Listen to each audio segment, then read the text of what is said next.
आज अपन tangential velocity और normal velocities के बारे में पहले देखेंगे, उसके बाद में देखेंगे tangential acceleration and normal acceleration. तो जैसे टेंजेंशियल वेलोसिटी अपन जैसे देखते हैं और नॉर्मल वेलोसिटी के बारे में अध्ययन करते हैं, तो जैसे मान लो अपने पास में एक कण है जो इस वक्र के अनुदिश चलता है, बी इसमें क्या है, फिक्स पॉइंट है और ये अलोंग द आर्क इस कर्व चल रहा है। तो एट टी समय पर मान लो पी बिंदु पर है और टी प्लस डेल्टा टी समय पर कहाँ पर है, क्यू पॉइंट पे है। और ये जो बी पी है, आर्चुअल डिस्टेंस इसकी कितनी है, चापीय दूरी बी पी कितनी है, एस है। और ये मान लो बी से आर ये क्यू तक की distance S plus delta S है, तो ये पी क्यू कितनी हो जाएगी, डेल्टा एस हो जाएगी। अब इस जो पी बिंदु पर जो स्पर्श रेखा है, ये जो है ये ओ एक्स के साथ में इसके साथ में एक्सिस ऑफ एक्स के साथ में साई एंगल बना रही है। और इस क्यू बिंदु पर स्पर्श रेखा जो है वो क्या है, इस ओ एक्स के साथ में कितना एंगल बनाती है, Sai plus delta Sai angle बना रही है। और पी बिंदु पर जो अभिलंब है, नॉर्मल है, वो क्या है, पी एन है। अब अपन क्या करते हैं, जो पी बिंदु पर जो स्पर्श रेखा खींची है, पी टी जो खींची, इसको अपन आगे बढ़ाते हैं और फिर क्या करते हैं, क्यू बिंदु से इस पर अपन लंब डालते हैं, तो ये क्या है अपना क्यू आर, ठीक है, ये क्यू आर है। तो अब अपन क्या करते हैं, पहले जैसे टेंजेंशियल वेलोसिटी निकालते हैं। टेंजेंशियल वेलोसिटी क्या होगी, बिंदु पी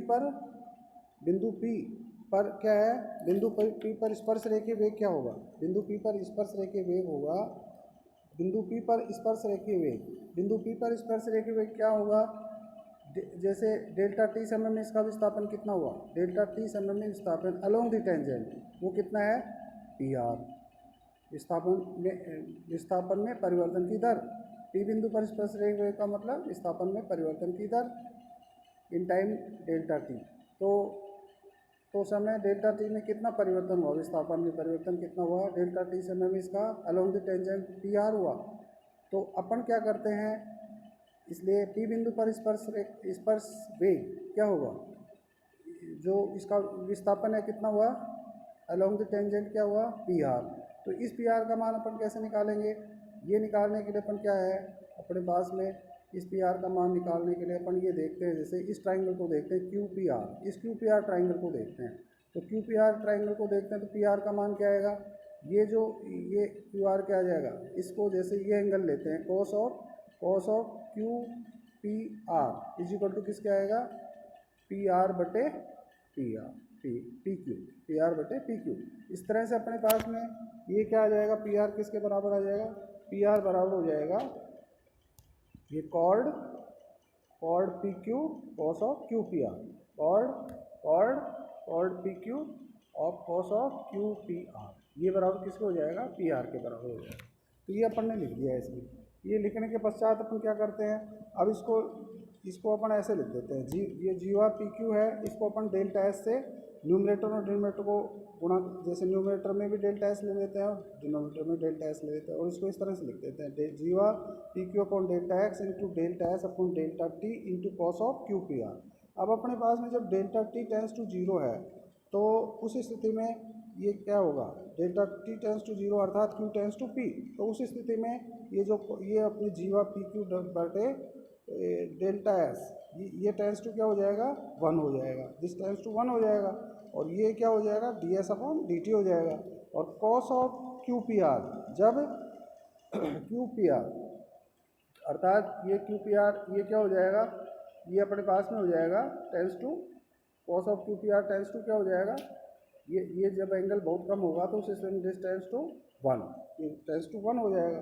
तो इस तरह से अपने पास में क्या आ जाएगा, इस पी बिंदु पर स्पर्श रेखीय वेग क्या आ गया, V 1 into D S upon D T into 1 बराबर D S upon D T, ये आ गया, ये स्पर्श रेखीय वेग आ गया पी बिंदु पर।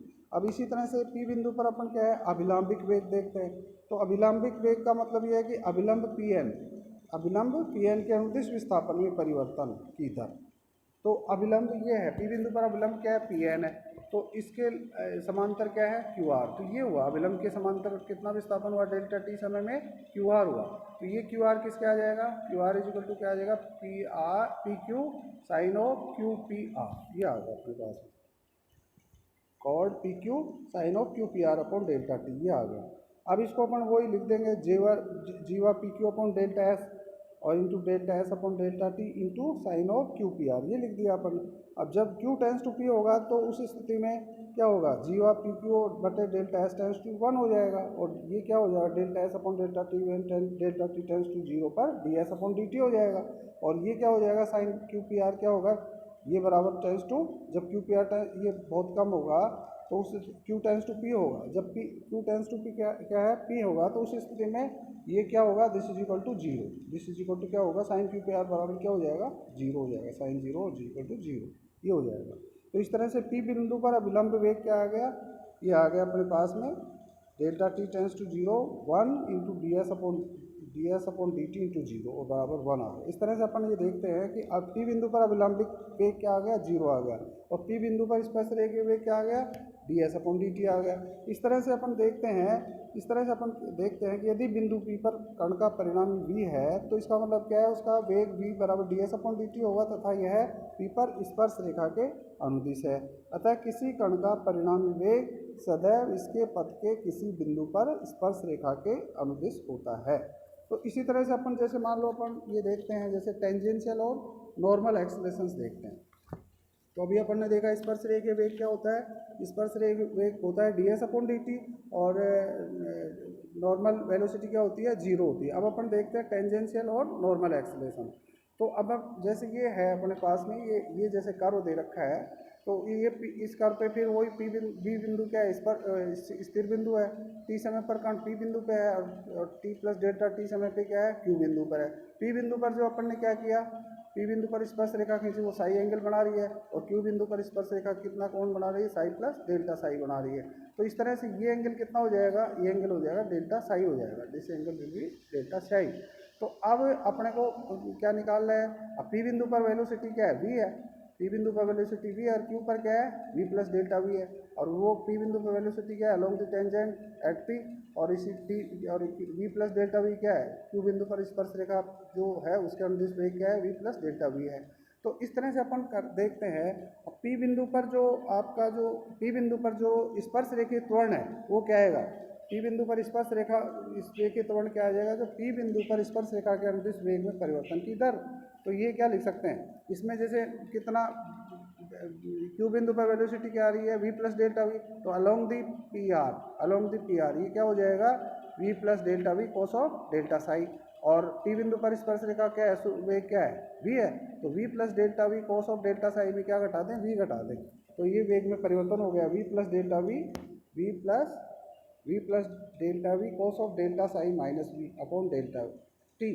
अब जब delta T tends to zero है तो delta psi also tends to zero होगा, तो cos of delta psi is equal to क्या हो जाएगा 1। और इसको अपन सरल करेंगे तो क्या आएगा v प्लस ये आ गया v प्लस डेल्टा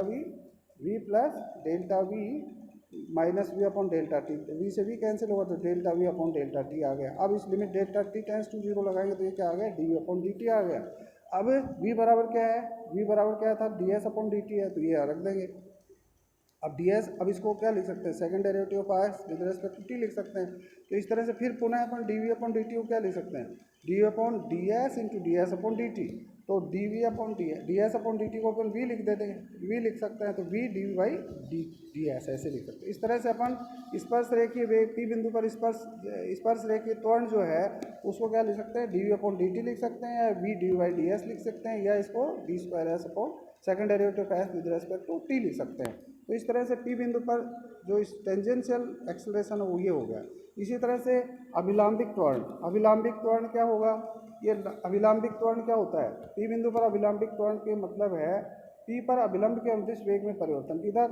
और अभिलंब क्या है यहाँ पे पी एन, तो इसके समांतर कितना विस्थापन हुआ डेल्टा टी समय में कितना वेग में परिवर्तन होगा इस अलोंग द नॉर्मल, ये देखते हैं। तो v plus delta V sine of delta psi है ना, और शुरू में पी और शुरू में क्या है इसका जीरो है, तो इसलिए वेग में परिवर्तन कितना आएगा v plus delta V sine of delta psi minus zero. तो v ये आ गया v plus delta V sine of delta psi minus 0 upon delta T. अब इसको वही करें अपन, जब डेल्टा टी टेंस टू 0 होगा तो delta psi also tends to 0 होगा, तो उस स्थिति में sine of delta psi is equal to ये क्या होता है, this is equal to delta psi. तो ये वैल्यू इसमें रख दी। तो अब इसको खोलेंगे तो v delta psi into del v into del psi upon del t. अब del v into del v into del psi, अब डेल्टा साई टेंस टू 0 है, ये भी बहुत अल्प राशि है, ये डेल्टा साई भी बहुत अति अल्प है, ये भी अति अल्प है, तो इसका मतलब अति दोनों ही क्या है, बहुत कम छोटी संख्या है, तो इनका मल्टीप्लिकेशन भी क्या होगा, एक नेग्लिजिबल क्वांटिटी आ जाएगी, संख्या आएगी, तो टेंस टू 0 होगी इसको, तो अपन इसको delta we and delta Sai को अपन 0 मान सकते हैं। तो ये क्या आएगा, v delta psi upon delta t. तो इसको अपन limit delta T tends to 0 करेंगे तो क्या होगा, d psi upon D t. अब इस d psi upon D t को क्या लिख सकते हैं, d psi upon d s into D S upon D t. अब d S upon D t को क्या लिख सकते हैं, वी, तो वी इंटू वी स्क्वायर आ गया, और D S upon D Sai क्या लिख सकते हैं अपन, रो, रेडियस ऑफ कर्वेचर रो होता है। तो इस तरह से पी बिंदु पर अभिलंबित सॉल्ड क्या आ गया, ये आ गया वी स्क्वायर अपॉन रो आ गया, ठीक है। तो इस तरह से अपन देखते हैं कि जो टेंजेंशियल एक्सीलरेशन होगा वो क्या होगा, D we upon D T होगा, या डी बाई डी एस, या D square S upon D T square, और नॉर्मल एक्सीलरेशन क्या होगा, वी स्क्वायर अपॉन रो, जहाँ पे रो क्या है, रेडियस ऑफ कर्वेचर। धन्यवाद।